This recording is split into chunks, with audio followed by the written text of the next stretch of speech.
Bonjour. Dans mon activité de conseiller agricole, puis ensuite d'animateur national sur l'agriculture biologique, j'ai été souvent confronté à des agriculteurs, à des paysans qui me disaient en toute bonne foi « L'agriculture biologique c'est intéressant, mais ça n'est pas généralisable. Alors, je préfère chercher autre chose. » C'est à cette idée reçue, qui est une fausse idée reçue, que je vais essayer de m'attaquer. Parce que, en réalité, on a parfaitement d'autres possibilités que de pratiquer l'agriculture conventionnelle. Alors, ce que j'appelle l'agriculture conventionnelle, c'est l'agriculture qui fait convention, c'est le terme, c'est-à-dire aujourd'hui basée sur la chimie, la mécanisation, etc. Cette agriculture conventionnelle, elle a de nombreuses impasses. Je ne vais pas m'étendre dessus parce que de nombreux livres et films en ont parlé ces dernières années, et je préfère être dans les propositions positives plutôt que dans la dénonciation des choses qui vont moins bien. Mais je suis obligé d'en dire quelques mots parce que c'est important pour comprendre les solutions alternatives qui peuvent exister. L'agriculture conventionnelle, elle a évidemment un problème lié aux pesticides, je ne vais pas revenir dessus, mais leur problème ne concerne pas que la santé humaine, il concerne aussi, et largement, la biodiversité et en particulier celle des sols. Les insecticides, les herbicides, les fongicides sont faits pour tuer les herbes indésirables, les insectes, les champignons, mais tuent également la microfaune, la microflore et les micro-champignons des sols, qui s'appauvrissent progressivement. Et c'est un vrai problème à long terme. Par ailleurs, cette agriculture dite conventionnelle a un très gros problème concernant l'effet de serre et le bilan énergétique. Lorsqu'un agriculteur épand 100 kg d'azote chimique sur un hectare, il contribue autant à l'effet de serre qu'une voiture qui parcourt 10 000 km. Il faut ensuite multiplier par le nombre d'hectares, ça donne une bonne idée. Et puis, cette agriculture a un bilan énergétique qui est désormais négatif, au moins à l'échelle de l'Europe et de l'Amérique du Nord. Cela veut dire que nous consommons plus d'énergie fossile pour la produire que nous ne produisons d'énergie assimilable par l'homme, puisque l'un des premiers rôles de l'agriculture, c'est bien de transférer de l'énergie solaire en énergie assimilable par l'homme. Lorsque cette agriculture a un bilan énergétique négatif, cela veut dire que la chasse et la cueillette sont aujourd'hui plus performantes que l'agriculture, ce qui est tout de même un comble. Enfin, cette agriculture conventionnelle est la première cause aujourd'hui de la faim dans le monde.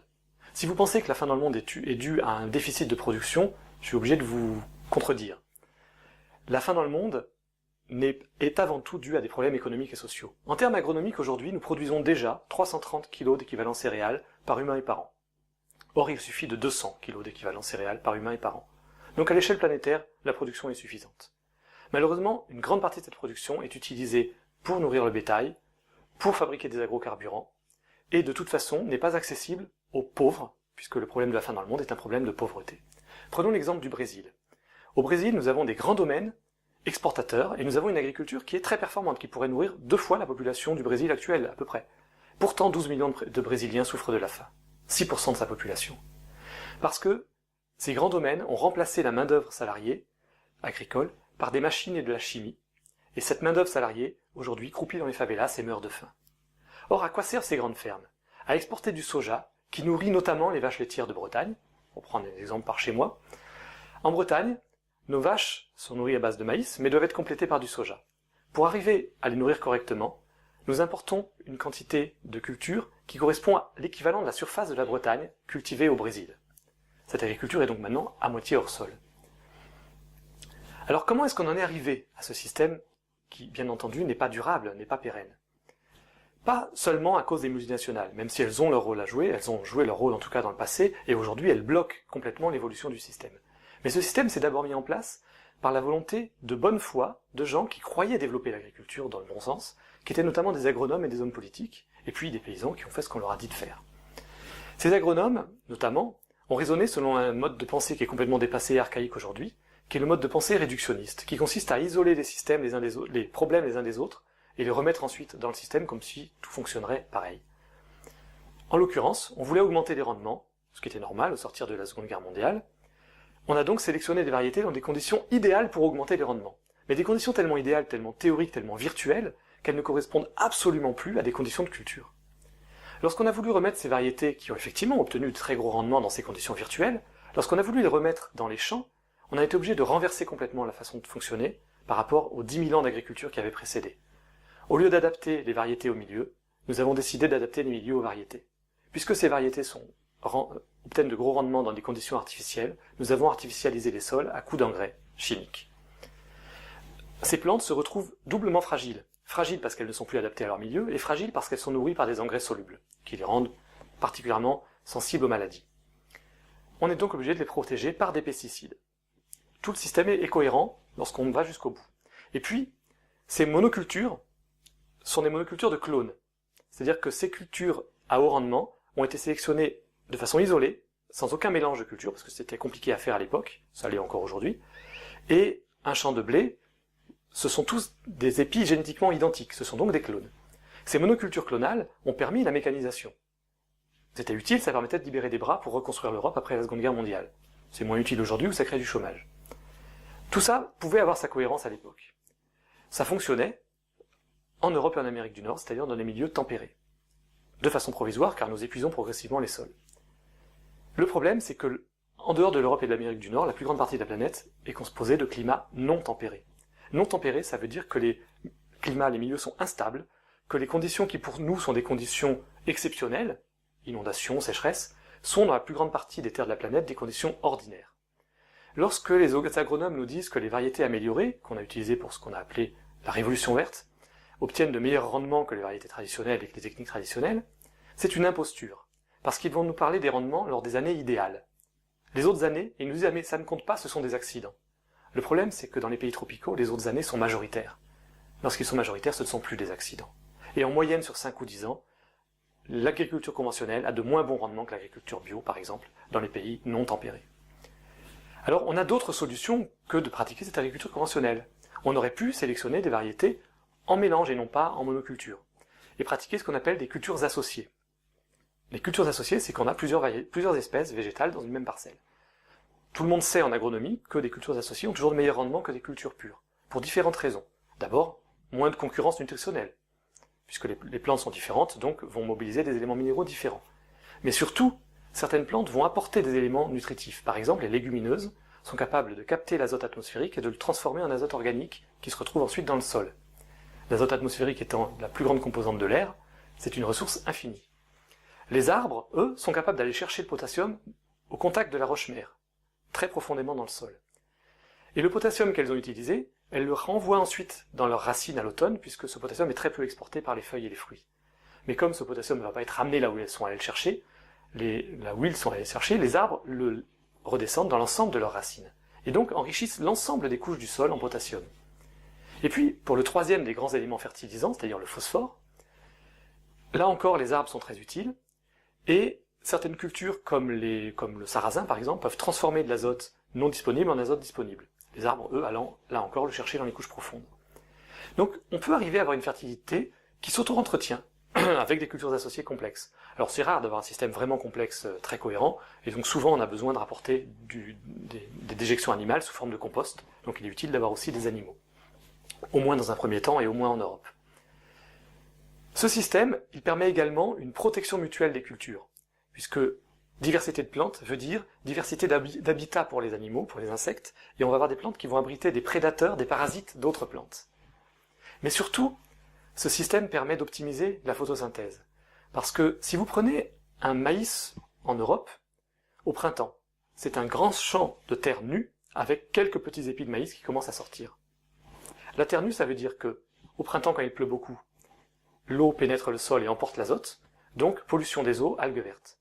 Mais ça veut dire aussi que les rayons du soleil tombent sur de la terre au lieu de tomber sur des plantes, et ne bénéficient pas aux cultures, et bénéficient même éventuellement plutôt aux mauvaises herbes, ou aux herbes indésirables. Alors que si vous couvrez le sol par une autre culture au printemps, une culture couvrante, en Afrique par exemple arachide ou niébé, culture qu'on va récolter au moment où le maïs va commencer à se développer à son tour.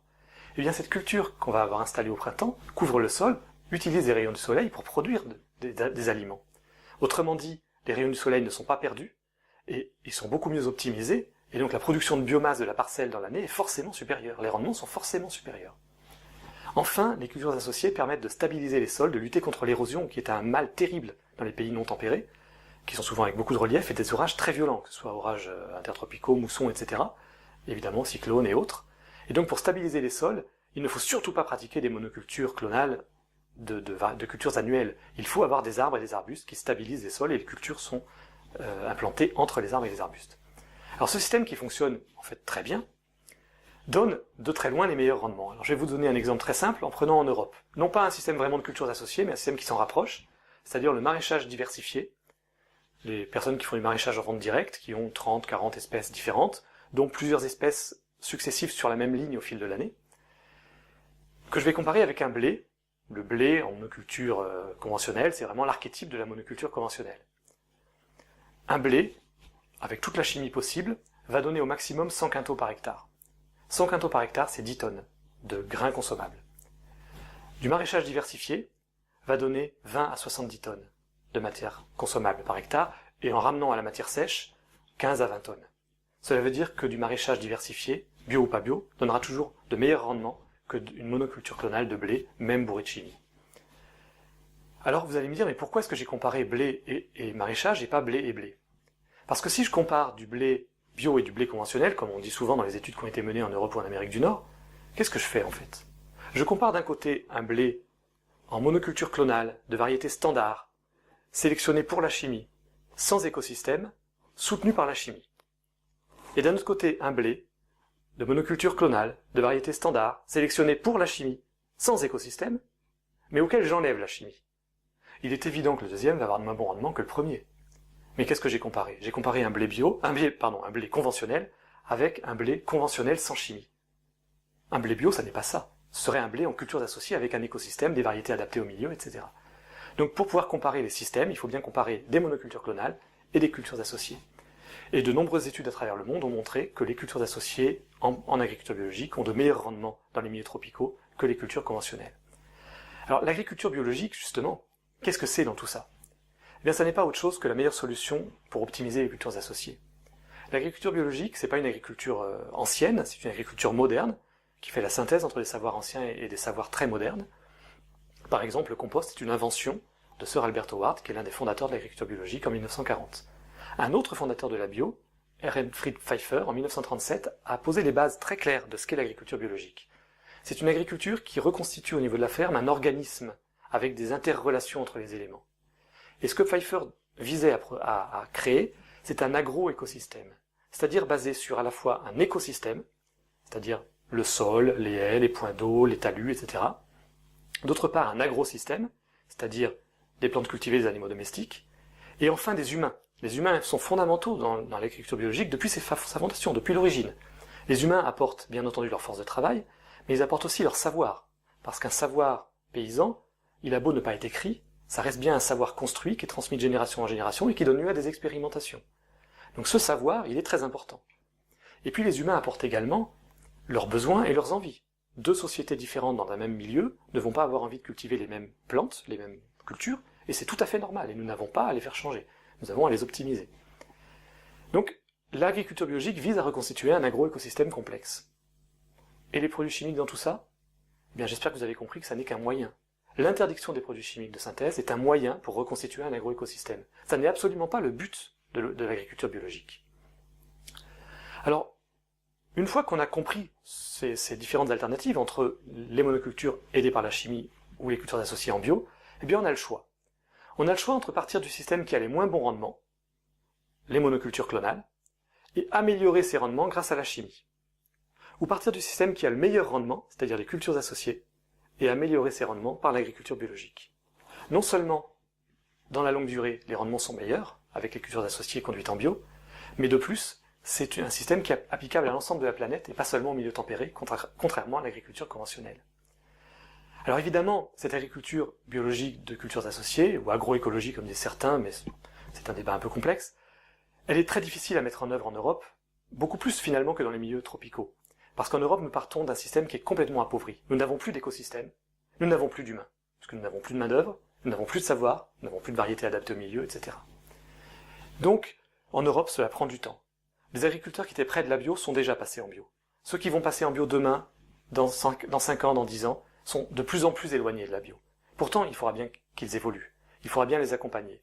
Donc il faut que les politiques mettent en place des moyens d'accompagnement, des réformes fiscales, etc., et que l'on donne aux agriculteurs biologiques les moyens d'aider les agriculteurs conventionnels à se former et à évoluer.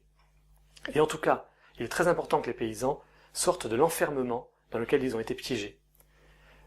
Parce que les paysans aujourd'hui se sentent pris dans un étau, entre d'un côté la société qui leur dit « vous nous empoisonnez », et d'un autre côté l'agro-industrie qui leur dit « vous ne pouvez pas faire autrement ». Et cet étau les écrase. L'une des solutions, c'est de se tirer une balle dans la tête, au moins on y échappe. Et malheureusement, beaucoup de paysans le font, et c'est un vrai drame. L'autre solution, la plus souvent utilisée, heureusement, ou malheureusement par rapport à la troisième, c'est d'être dans le déni. et de dire « Non, ce n'est pas vrai, nous ne vous empoisonnons pas ». L'ennui, c'est que c'est vrai, l'agriculture actuelle, conventionnelle, empoisonne. Mais heureusement, il y a une solution beaucoup plus simple et beaucoup plus optimiste et positive, c'est d'abattre l'autre mur. Il est faux de prétendre qu'on ne peut pas faire autrement. On peut parfaitement produire de quoi nourrir le monde, et de quoi nourrir la France, en l'occurrence en France, sans aucun problème avec l'agriculture biologique tendant vers les cultures associées. Il y a parfaitement des solutions, il suffit juste de s'y mettre.